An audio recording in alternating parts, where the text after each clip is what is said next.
Salut, c'est Aiki du site videotest.com. Aujourd'hui, je vais vous parler du test des bandes de résistance élastique MyProtein que j'ai reçu il y a quelques temps et que j'ai pu tester. Donc en fait déjà, concernant l'utilité de ces bandes, ça va vous permettre de gagner en force, notamment durant la phase positive du mouvement, du fait que ça offre une résistance supplémentaire pendant la phase négative. En gros, si vous prenez par exemple le curl, barre. Donc vous allez en fait durant la phase de descente, il va falloir contrôler plus le mouvement puisque l'élastique va vous tirer vers le bas et quand vous allez remonter donc la barre, il y aura une résistance supplémentaire et voilà donc il y aura un gain de force. Alors concernant l'utilisation etc. Donc je vais vous donner quelques pistes dans l'article. Mais il faudra pas hésiter à aller sur Planète Muscle hein, pour des questions, etc. Voilà, donc je l'ai testé celle-ci. Alors, elle fait partie d'une gamme d'élastiques. Donc, il faut savoir que MyProtein en propose 5 différents. Donc, ça offre des résistances différentes. La première, donc, c'est de 2 à 16 kg. Et enfin, la dernière, de 32 à 79 kg.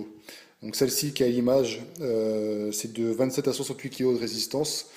Donc, c'est vendu par paire. Voilà, vous avez un seul élastique seulement à l'image, hein, mais elles sont vendues à chaque fois par paire. Et voilà, donc ces élastiques sont intéressants pour diverses raisons. Donc déjà, pour le gain de force, comme je l'ai expliqué auparavant. En plus, ça peut vous permettre de travailler en dégressif. Pour cela, il faut en avoir au moins deux ou trois. Donc c'est intéressant.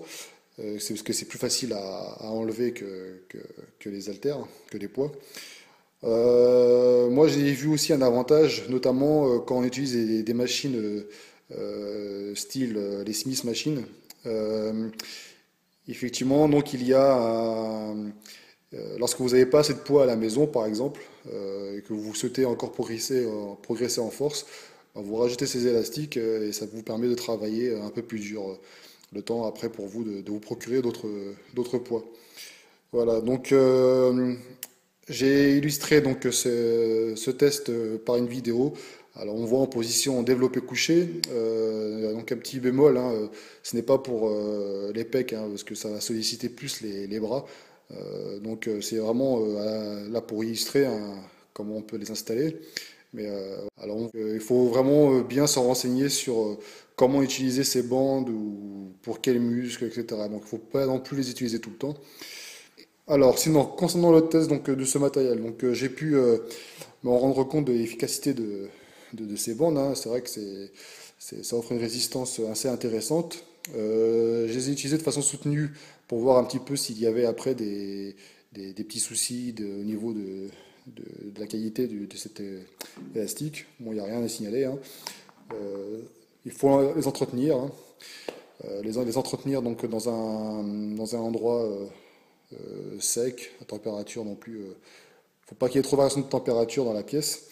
Et voilà, donc moi ce que je vous propose donc c'est de nous envoyer éventuellement des photos, voire des vidéos de vous en train de faire des exercices avec ces bandes élastiques afin justement de donner quelques idées pour d'autres utilisateurs potentiels. Donc je conseille fortement ces bandes. Gundil, Delavier, etc. en parle, hein, donc ce n'est pas pour rien. Et grâce à ça, vous allez progresser.